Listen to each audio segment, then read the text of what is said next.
Lassina Sangaré, chauffeur de taxi à Williamsville, dans la commune d'Adiamé, ne peut plus se défaire de la cigarette. Depuis 1972, il consomme le tabac, un produit toxique qui nuit à sa santé. On prenait les cigarettes à terre, on fumait, le père n'était pas d'accord, ni la mère. Personne n'était d'accord, quoi. On se cassait, on fumait, on prenait ça pour faire le malin. Je peux fumer au moins 5 par jour. La cigarette, je fume malgré moi-même, sinon ça me fatigue. Aujourd'hui, je ne peux pas me séparer de ça, mais je veux vraiment laisser. L'État ivoirien interdit à tout citoyen de fumer dans les lieux publics. Un décret qui n'est souvent pas respecté par tous. On a vu des amis fumer jusqu'à ils sont tombés malades et puis ils ont perdu leur vie comme ça.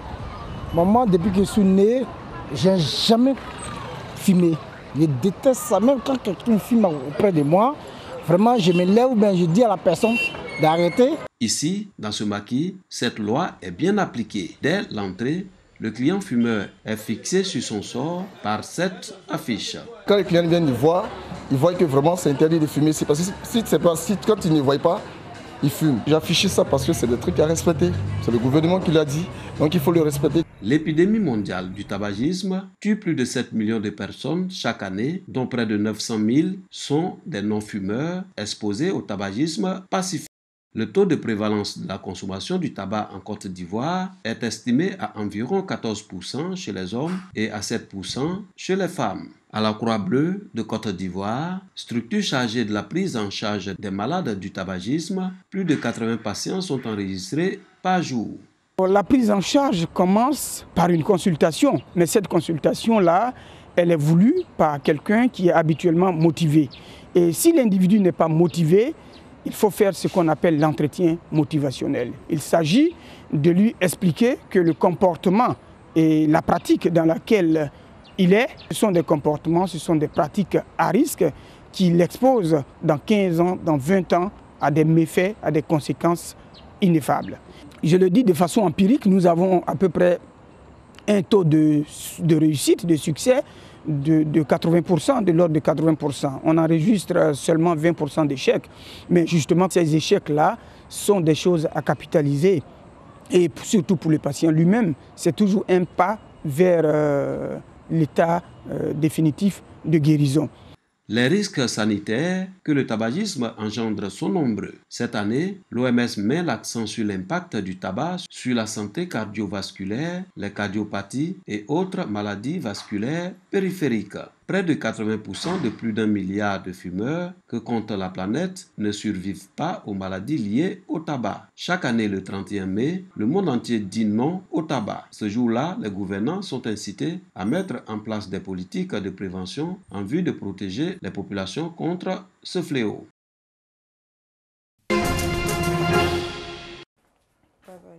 Elle la tient depuis sa tendre enfance, sa passion pour le livre. Mireille veut la partager. Avec 4 ans, la jeune dame est professeure à temps partiel dans une université de la place. Elle s'est donnée pour mission faire découvrir le livre aux tout petits. Depuis ma tendre enfance, mes parents m'achetaient beaucoup de livres. Donc c'est cet amour-là qui a grandi. Ensuite, j'ai commencé à bloguer, à parler de livres sur les réseaux sociaux, sur mon blog. Et on va dire que c'est une continuité, c'est cet amour pour la lecture que j'avais depuis petite, qui s'est transmis donc à travers mon blog, qui finalement s'est matérialisé avec la bibliothèque. Son blog, elle l'anime régulièrement avec des articles sur la littérature pour enfants. Sur fonds propres, elle a ouvert cette bibliothèque dans la commune de Yopougon. Ici, les enfants viennent découvrir régulièrement l'univers du livre. Parfois, on engage plusieurs enfants ensemble. Donc, du coup, quand ils essaient de lire ensemble, ça les encourage à s'améliorer. On essaie aussi d'avoir d'autres activités autour de la lecture parce que, malheureusement, l'idée de la lecture, c'est un peu toujours associé à l'école et ils voient ça comme quelque chose d'ennuyeux. Donc, on essaie de rendre ça fun en ayant des petites activités autour. Une initiative pour le bonheur de ses enfants. Parmi eux, Marie-Belle, 13 ans, heureuse d'être aujourd'hui amie au livre. La lecture est importante pour moi. Ça me permet d'améliorer mon langage en français, de faire moins de fautes en dictée, de connaître la culture de certains peuples et de m'épanouir. Mes notes ont augmenté en classe depuis que je suis inscrite au centre de lycée. Après les bibliothèques, autre initiative pour favoriser la lecture chez les enfants. Les clubs de lecture, il en existe dans presque toutes les écoles publiques et privées du pays. À l'IPP d'Anga, dans la commune de Cocody, Pierre Daniel et ses amis ont rendez-vous aujourd'hui à la bibliothèque de leur école. Ils font tous partie du club de lecture. Au programme ce matin, la découverte de nouveaux mots et de la lecture. Un mari poulu au pou.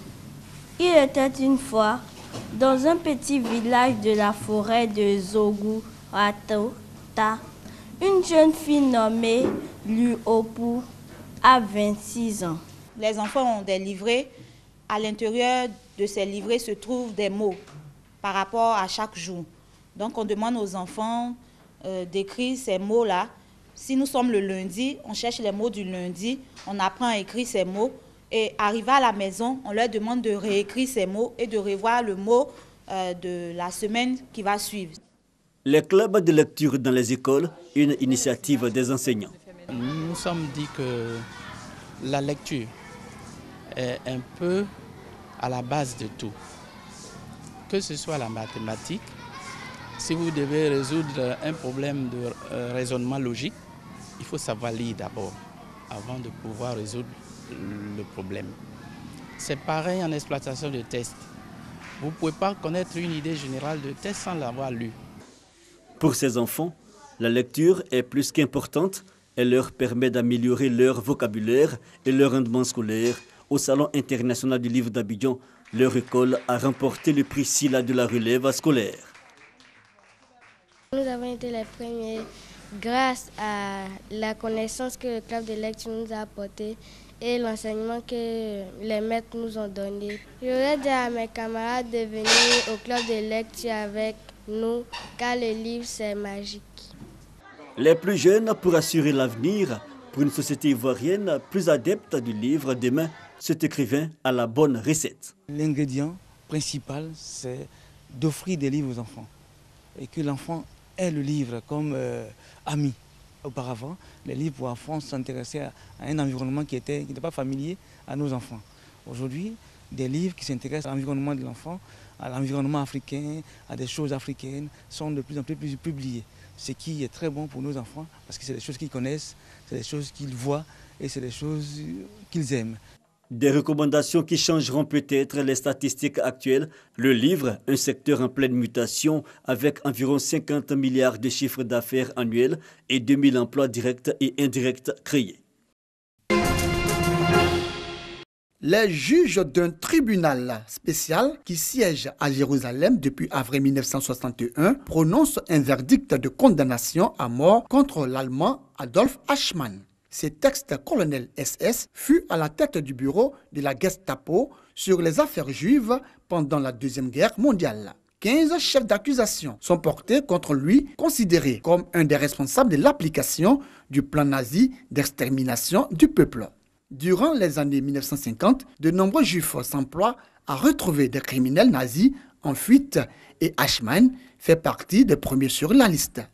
Des documents déclassifiés, notamment sa fiche de police, montrent que le gouvernement ouest-allemand ainsi que la CIA connaissent dès 1952-1958 pour la CIA la localisation et le pseudonyme sous lesquels se cache Eichmann Clément, mais ne révèlent pas pour raison d'État. Après s'être sauvé d'Allemagne après la guerre, Eichmann s'est réfugié en Argentine où il vivait depuis 10 ans, caché sous le nom de Ricardo Clément. Il a été repéré puis kidnappé par des agents israéliens en mai 1960. Le gouvernement israélien nie tout d'abord être impliqué dans cet enlèvement et prétend qu'il est le fait de volontaires civils juifs chasseurs de nazis. David Ben-Gourion, alors Premier ministre, annonce la capture d'Eichmann à la Knesset le 23 mai 1960. Cette annonce est acclamée debout par les députés présents. Âgé de 55 ans, il affirme devant la justice n'avoir été qu'un simple rouage dans la mécanique allemande, forcé de se soumettre aux ordres de ses supérieurs. Le 15 décembre 1961, le tribunal reconnaît l'accusé coupable de crimes contre le peuple juif, de crimes de guerre et de crimes contre l'humanité. La demande de grâce ayant été refusée, Eichmann est pendu à la prison de Ramleh, près de Tel Aviv. L'exécution a lieu le 31 mai 1962.